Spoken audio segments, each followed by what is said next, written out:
024 siempre ante cualquier indicio de conducta suicida. Vamos a hablar de ello, pero abrimos abanico y vamos a analizar qué problemas tienen, qué hay detrás, qué preocupa a nuestros jóvenes y cómo podemos entre todos ayudar. Pues según el último estudio sobre la soledad no deseada, 4 de cada 10 personas que la sufren en España tienen menos de 34 años.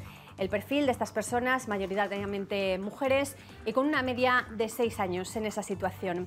El estudio también se centra en los efectos negativos en su salud física y mental. Toman hasta 5 veces más antidepresivos y el doble de tranquilizantes que los que no están en situación de soledad.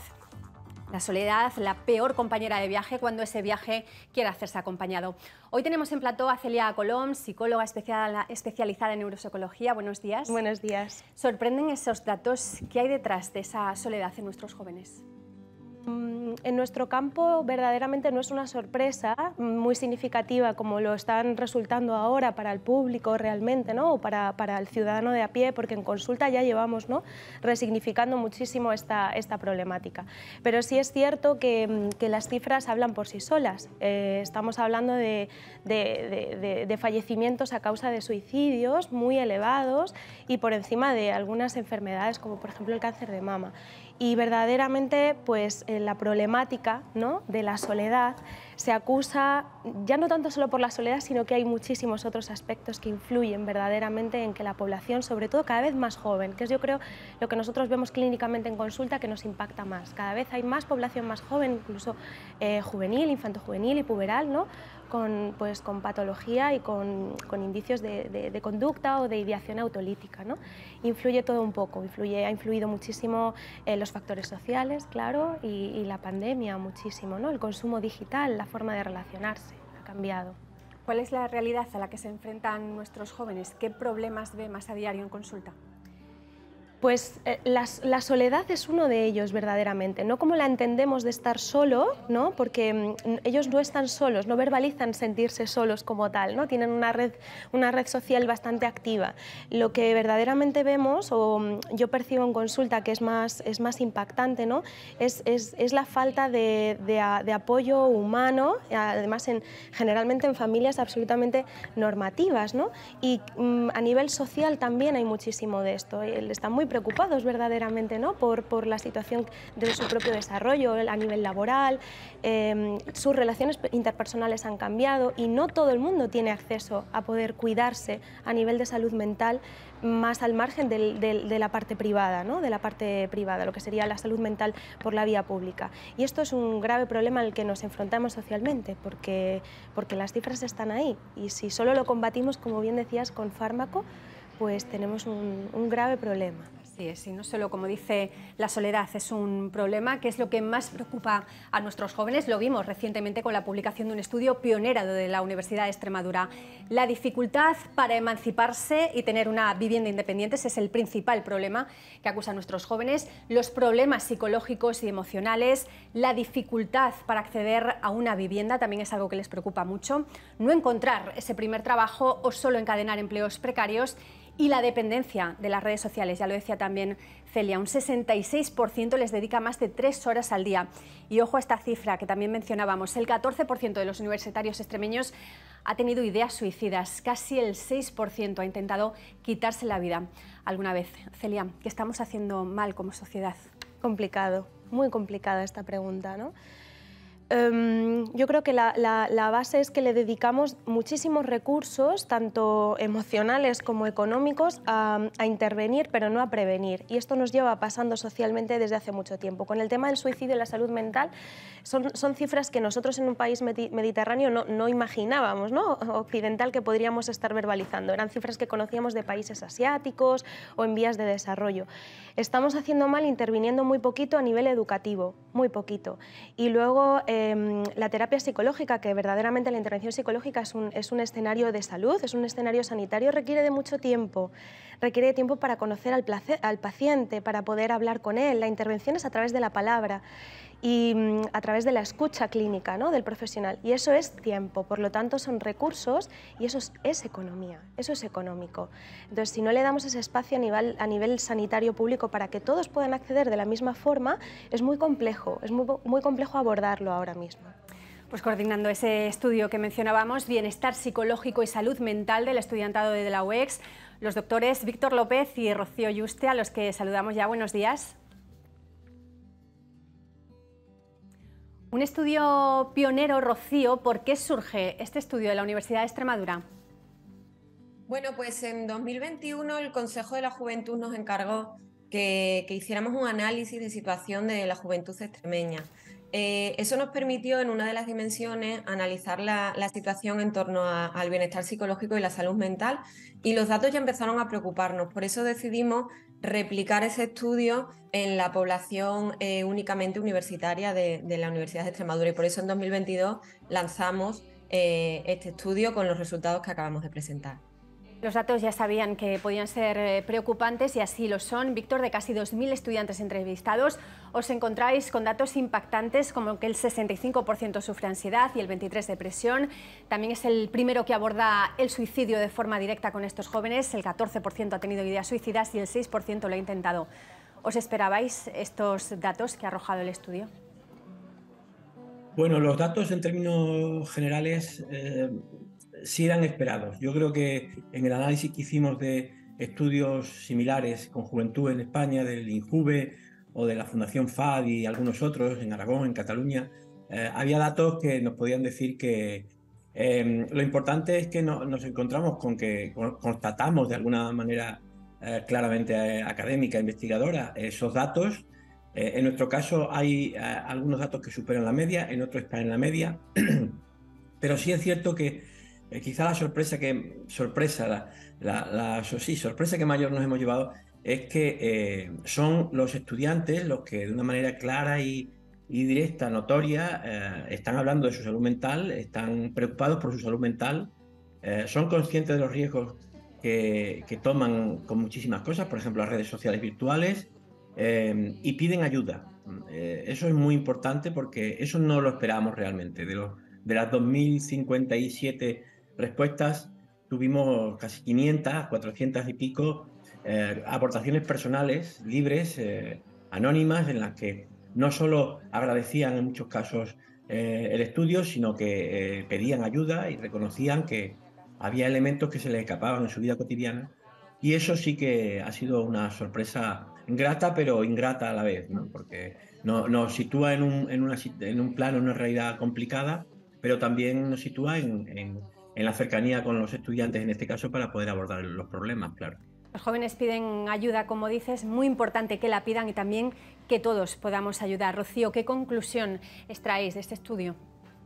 Bueno, pues justamente esa es una de las claves del estudio, ¿no? Poder asumir de una manera comunitaria con todos los agentes que podemos influir en la vida real de nuestros jóvenes universitarios, pues que poder dar una respuesta comunitaria desde todas las partes de la sociedad, no solo desde la universidad. Y por supuesto la búsqueda y la necesidad de formación de toda la comunidad universitaria con estos temas, de la búsqueda de creación de espacios emocionalmente seguros donde un estudiante pueda decir libre y abiertamente que tiene un problema de salud mental y que no puede hacer según qué actividad académica. En fin, hemos sacado una serie de propuestas que pensamos que pueden ayudar, pero sobre todo para nosotros lo más importante es este enfoque comunitario para abordar estos problemas de salud mental. Y como estabais comentando en la entrevista anterior, una de las cuestiones más importantes y que decía Víctor es que necesitan hablar, necesitan espacios de escucha activa, de escucha empática, donde realmente se les pueda escuchar y que puedan entender que sus problemas son problemas de muchas personas y que tienen quizás una solución que no tiene por qué llegar a esa terapia, ¿no? Con esas propuestas que mencionaba Rocío, con esa estrategia a seguir de la Universidad de Extremadura, Víctor, ¿qué mensaje lanzáis desde aquí a los estudiantes que os estén viendo y que estén pasando por esa situación? Bueno, yo creo que debemos trasladarle desde el punto de vista comunitario, como dice Rocío, desde todos los agentes sociales, desde las instituciones, una idea de confianza en ellos mismos, ¿eh? Que yo creo que después de la pandemia además se ha visto muy afectada, una llamada a la confianza en ellos mismos, a su posición en el marco social en el que se desenvuelven, a hablar con ellos, efectivamente. Las instituciones, las entidades, la universidad en este caso, que además ha sido un foco de debate importante en el estudio, debe promover espacios que ellos reconozcan como propios, en los que participan incluso en su creación, no solo en la participación activa, y decirles que estamos ahí. Yo recuerdo que en muchos de los comentarios que nos hacían, nos decían que les gustaría saber los resultados de este estudio, ¿no? Nos hemos empeñado mucho en trasladárselo por diferentes medios, y si de nosotros dependiera, pues el consejo, la cercanía fundamental sería que estamos ahí y que vamos a intentar crear pues esos espacios en los que ellos se sientan no seguros solos, sino seguros emocionalmente, que sea la propia entidad académica, la institución, la que ayude a restablecer un cierto equilibrio en sus vidas cotidianas, ¿no? Pues Víctor, Rocío, con ese mensaje de confianza y de que estáis ahí, de que estamos aquí todos para ayudar, nos despedimos. Muchas gracias por el estudio y por toda la ayuda de la Universidad de Extremadura. Muchas gracias. Muchas gracias. Buenos días. Bueno, pues la salud mental en nuestro país no es algo de ahora, viene de más atrás. Lo que sí es cierto que ahora se habla más. Cada vez vemos a más gente con problemas de ansiedad, con problemas de depresión. Hablábamos de los estudiantes, el 65%, el 23%. ¿A qué edad llegan a la consulta?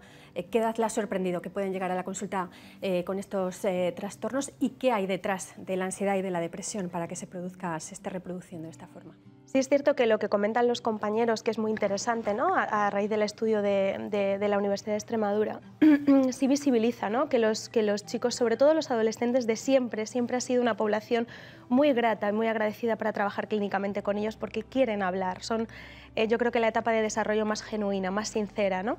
Nosotros en consulta, yo a nivel profesional he atendido a niños muy pequeñitos de siempre, ¿no? O sea que la edad es muy variopinta, pero sí es cierto que de 5 años para acá, además comentándolo en, en contextos clínicos de compañeros, ¿no? Sí nos alarma que la población con patologías pseudodepresivas, con estrés postraumático, con perfiles de, bueno, pues sí, de ideas autolíticas, incluso problemas en la ingesta alimentaria, sí se han adelantado en el tiempo en el que normalmente solemos observar estas cuestiones. Pues estamos hablando de que la etapa puberal, la etapa de prepubertad a nivel emocional se ha adelantado también. Vemos a niños ya con las típicas clínicas prepuberales, pues ya con 10, 11 años, ¿no? Entonces las problemáticas sí se están adelantando clínicamente también. Y vamos a ver qué papel juega también las redes sociales, que nos lo comentaba Celia hace unos minutos. Las redes sociales son quizás parte del problema, pero también un canal en el que muchos jóvenes se desahogan. Es muy importante sentirse escuchados o encuentran a otros que están pasando por una situación similar. Anthony Ibáñez, muy buenos días. Muy buenas. Tienes millones de seguidores en TikTok, miles en Instagram y con tu contenido pretendes concienciar sobre la importancia de la salud mental. ¿Por qué? Vale, pues para empezar, a mí lo que me pasó, ¿vale? Fue que lo que me está sucediendo ahora mismo no me mató, pero algo en mí murió ese día. Partiendo de esa base, el cuerpo empezó a hablar lo que la mente callaba y yo ya tenía una pequeña repercusión y ahí fue cuando yo dije, es momento de dar voz y voto a todo esto, que al final es la salud mental. Y ya no solo la ansiedad o la depresión, sino el TDAH, el TLP, ¿vale? Un TCA, ¿vale? Un trastorno ya bastante importante. Por lo tanto, pues ahí fue cuando yo dije que teniendo un gran poder y conllevando una gran responsabilidad, era momento de llevar a cabo el poder intentar ayudar a muchas personas, porque todo el mundo tiene el móvil en la mano, vaya donde vaya, tú estás en el tren, todo el mundo tiene un móvil en la mano, en la consulta del médico, donde sea, está en clase, y yo dije, pues creo que es momento de empezar a ayudar a la gente mediante un problema, ¿no? Ha sido como la herida y la cura a la vez.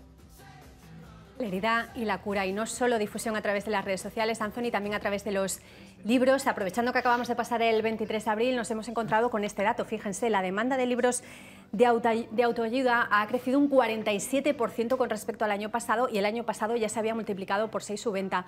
Anthony, eres autor de 3 libros, uno de ellos tiene nombre, Querida Ansiedad, tú la padeces, como nos cuenta. ¿Qué supone para ti usar este altavoz que dan las redes sociales y plasmarlo también en la lectura de miles de personas? Vale, pues como estaba comentando, ha sido un poder que tienes que ser responsable, sobre todo por el hecho de que la gente que tiene muchos seguidores, en este caso yo también, somos influyentes, sobre todo de los más jóvenes. Y eso es un peligro también, porque les gusta mucho imitar, al igual que a nosotros mismos también nos gusta imitar. ¿Qué pasa con todo esto? Que el que antes era famoso, a día de hoy está a tu alcance. Y a día de hoy hay muchísima gente que tiene números. Por lo tanto, aquí sí que juega un poquito el papel, una controversia de quién es el famoso y quién no, y quién tiene voz y voto para darme consejos, ¿no? Yo siempre digo que lo mejor es acudir a terapia, porque hay psicólogos que son buenísimos, pero también hay después otros que no. ¿Y qué pasa con esto? Que también está el tema de la seguridad social y el tema de pagarte un psicólogo privado. Hay gente que no tiene unos recursos para poder pagarse un psicólogo, por lo tanto, siempre acudimos a lo más fácil, Internet. Buscamos rápidamente en Internet cuál es el problema, que tengo, que no tengo, y eso también es a donde venimos la herida. Pero yo en este caso lo que intento hacer es la cura, ¿no?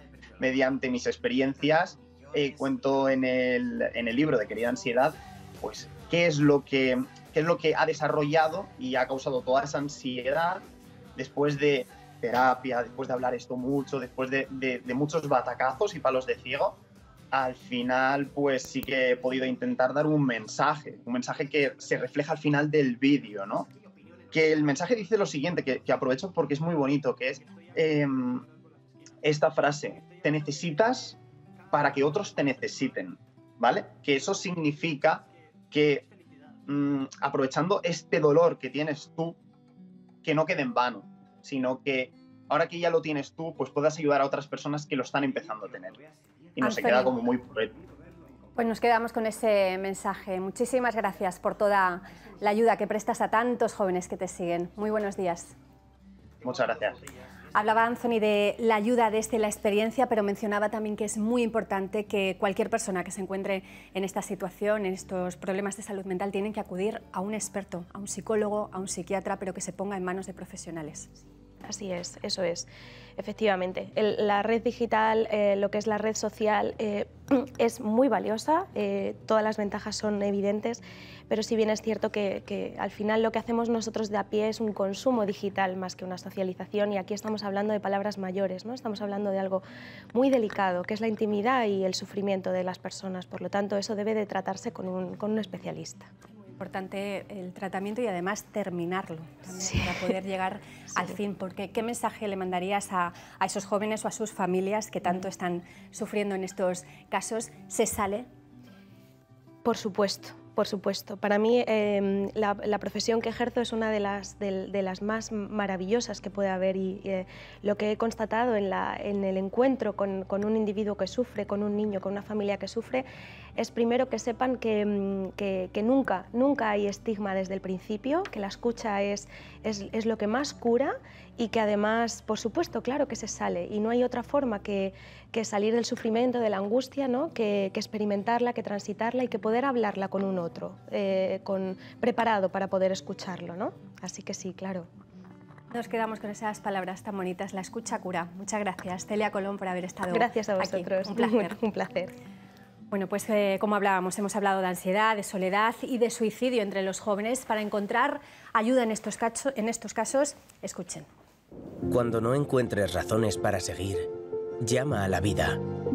Llama al 024. Llama a la vida, llama al 024. Recuerden que el 024 es el teléfono de atención a la conducta suicida. Es gratuito, anónimo y funciona a las 24 horas del día. Además, en nuestra región está operativo el teléfono de la esperanza, unidades de salud mental en todas las áreas de salud y ONGs especializadas.